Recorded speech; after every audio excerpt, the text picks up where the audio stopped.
You get 2 lives. The second one begins when you realize you only have one. I didn't believe that at first. Not when a man told me he turned 40 in a homeless shelter, addicted to drugs. And now, 8 years later, he's clean, raising his kids, and more alive than ever.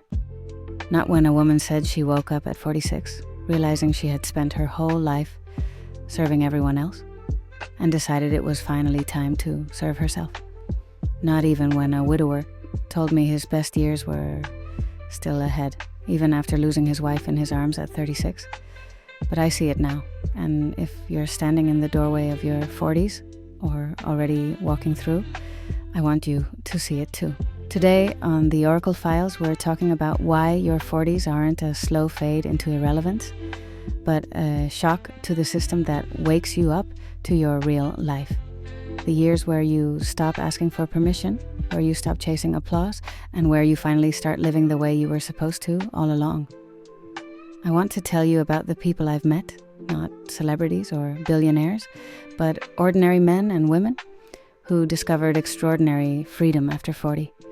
One man said it hit him like a lightning bolt the day he realized no one is coming to save him. He stopped overthinking, stopped chasing approval, and the liberation was instant. A woman called it a midlife awakening.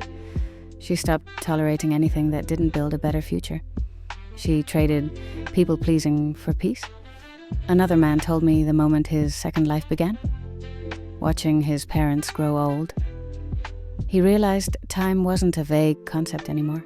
It was visible, and it was running out. These aren't crisis stories, they're clarity stories. They're proof that somewhere between 40 and 50, a curtain gets pulled back, and what you see changes everything. By 40, you've been through enough to know what breaks you and what builds you.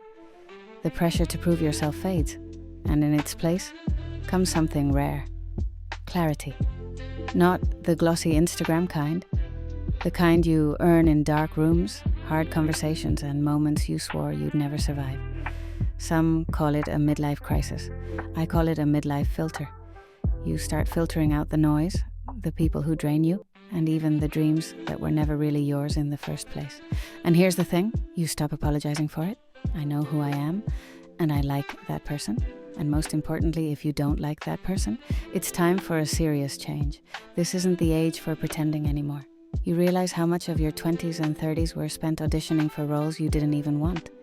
Friend, partner, employee, the good version of yourself that made everyone else comfortable. 40 strips that away.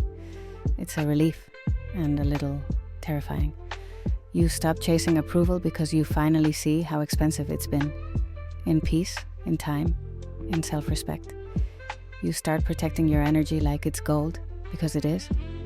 And you learn that walking away isn't giving up.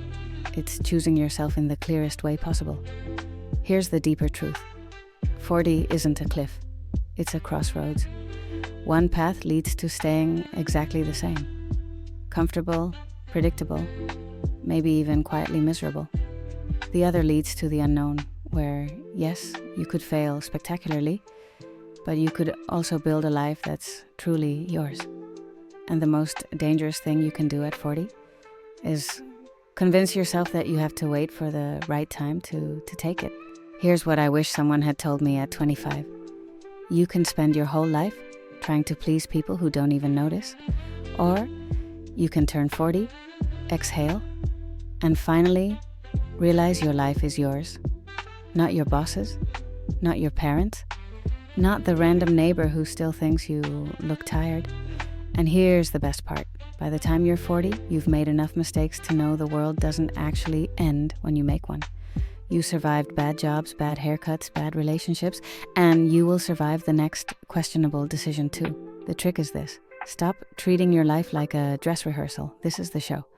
And you don't have to get everyone's standing ovation because now you know the truth. The audience was never watching as closely as you thought. Half of them were too busy scrolling their phones. The other half? They're just relieved you're out here doing it. Because it means they can too. So the next time someone asks what it's like to be in your 40s, tell them this. It's like finally getting the keys to your own car, cranking up the music, and realizing you can take the long way home. Just because you feel like it. And trust me, the long way's got the best view.